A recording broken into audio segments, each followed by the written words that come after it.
कुरु का जन्म। कुरुवंश के प्रथम पुरुष का नाम कुरु था। कुरु बड़े प्रतापी और बड़े तेजस्वी थे, उन्हीं के नाम पर कुरुवंश की शाखाएं निकली और विकसित हुई। एक से एक प्रतापी और तेजस्वी वीर कुरुवंश में पैदा हो चुके हैं। पांडवों और कौरवों ने भी कुरुवंश में ही जन्म धारण किया था। महाभारत का युद्ध भी कुरुवंशियों में ही हुआ था, किंतु कुरु कौन थे और उनका जन्म किसके द्वारा और कैसे हुआ था, वेदव्यास जी ने इस पर महाभारत में प्रकाश डाला है। हम यहाँ संक्षेप में उस कथा को सामने रख रहे हैं। कथा बड़ी रोचक और प्रेरणादायी है। अति प्राचीन काल में हस्तिनापुर में एक प्रतापी राजा राज्य करता था। उस राजा का नाम स्वर्ण था। वह सूर्य के समान तेजवान था और प्रजा का बड़ा पालक था। स्वयं कष्ट उठा लेता था, पर प्राण देकर भी प्रजा के कष्टों को दूर करता था। स्वर्ण सूर्यदेव का अनन्य भक्त था। वह प्रतिदिन बड़ी ही श्रद्धा के साथ सूर्यदेव की उपासना किया करता था। जब तक सूर्यदेव की उपासना नहीं कर लेता था, जल का एक घूंट भी कंठ के नीचे नहीं उतारता था। एक दिन स्वर्ण एक पर्वत पर आखेट के लिए गया।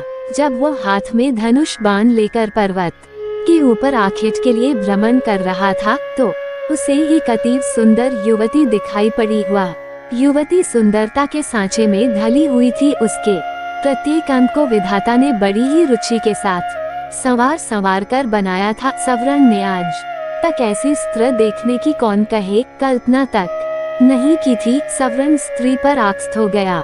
सब कुछ भूलकर अपने आप को उस पर निछावर कर दिया। वह उसके पास जाकर तृषित नेत्रों से उसकी ओर देखता हुआ बोला, तनवंगी, तुम कौन हो? तुम देवी हो, गंधर्व हो या किन्नरी हो?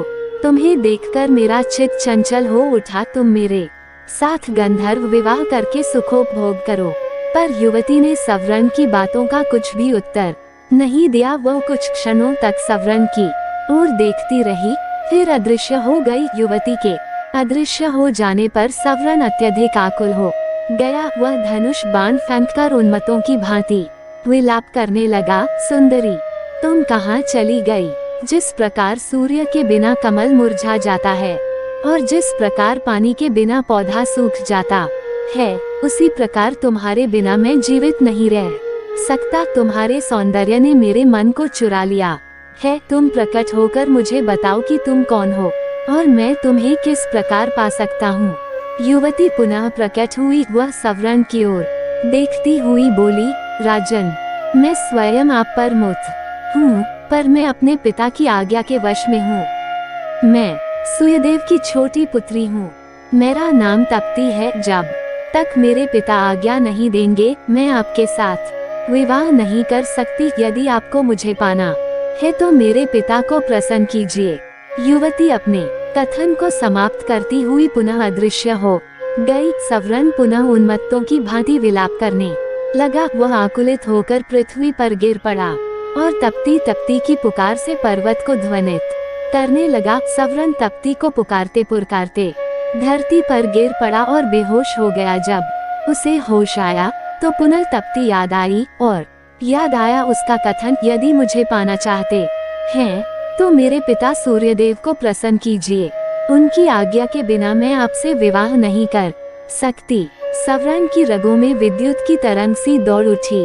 वह मन ही मन सोचता रहा, वह तप्ती को पाने के लिए सूर्यदेव की आराधना करेगा, उन्हें प्रसन्न करने में सब कुछ भूल जाएगा। स्वर्ण सूर्यदेव की आराधना करने लगा। धीरे धीरे सालों बीत गए। स्वर्ण तप करता रहा। आखिर सूर्यदेव के मन में स्वर्ण की परीक्षा लेने का विचार उत्पन्न हुआ। रात का समय था। चारों ओर सन्नाटा छाया हुआ था। स्वर्ण आंखें बंद किए हुए ध्यानमग्न बैठा था। सहसा उसके कानों में किसी की आवाज पड़ी, स्वर्ण, तू यहाँ तप में संलग्न है? तेरी राजधानी आग में जल रही है।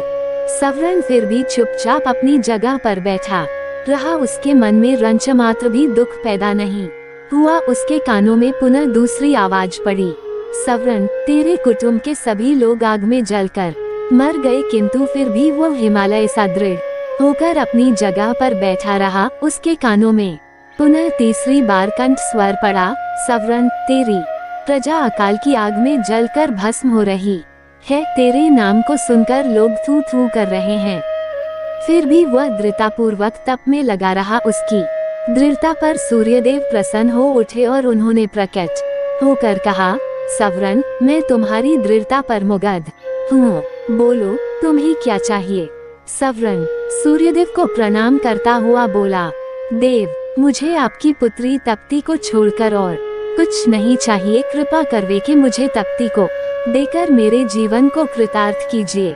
सूर्यदेव ने प्रसन्नता की मुद्रा में उत्तर दिया, सवरण, मैं सब कुछ जानता हूँ। तप्ती भी तुमसे प्रेम करती है। तप्ती तुम्हारी है। सूर्यदेव ने अपनी पुत्री तप्ती का सवरण के साथ विधिवत विवाह कर दिया। सवरण तप्ती को लेकर उसी पर्वत पर रहने लगा और राग रंग में अपनी प्रजा को भी भूल गया। उधर सवरण के राज्य में भीषण अकाल पैदा हुआ। धरती सूख गई, कुएं, तालाब और पेड़ पौधे भी सूख गए। प्रजा भूखों मरने लगी। लोग राज्य को छोड़कर दूसरे देशों में जाने लगे। किसी देश का राजा जब राग रंग में डूब जाता है तो उसकी प्रजा का यही हाल होता है।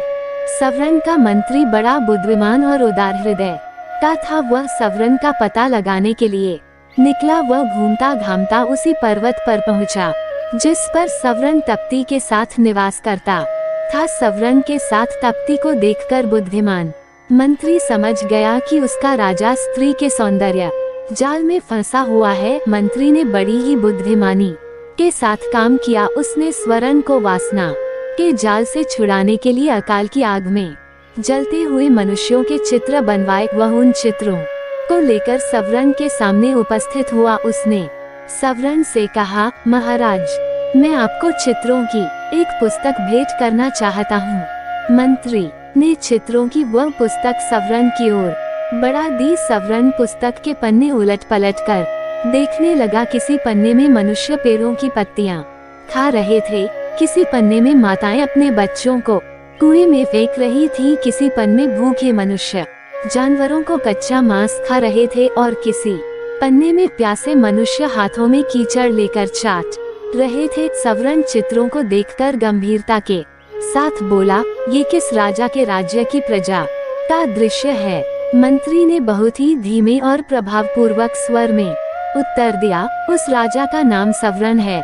ये सुनकर सवरण चकित हो उठा। वह विस्मय भरी दृष्टि से मंत्री की ओर देखने लगा। मंत्री पुनः अपने ढंग से बोला, मैं सच कह रहा हूँ महाराज, यह आपकी ही प्रजा का दृश्य है। प्रजा भूखों मर रही है। चारों ओर हाहाकार मचा है। राज्य में न अन्न है न पानी है। धरती की छाती फट गई है। महाराज, वृक्ष भी आपको पुकारते पुकारते सूख गए हैं। ये सुनकर सवरण का हृदय कांप उठा। वह उठकर खड़ा हो गया और बोला, मेरी प्रजा का ये हाल है और मैं यहाँ मद में पड़ा हुआ हूँ। मुझे धिक्कार है मंत्री जी, मैं आपका कृतज्ञ हूँ। आपने मुझे जगाकर बहुत अच्छा किया। सवरण तप्ती के साथ अपनी राजधानी पहुँचा। उसके राजधानी में पहुँचते ही जोरों की वर्षा हुई।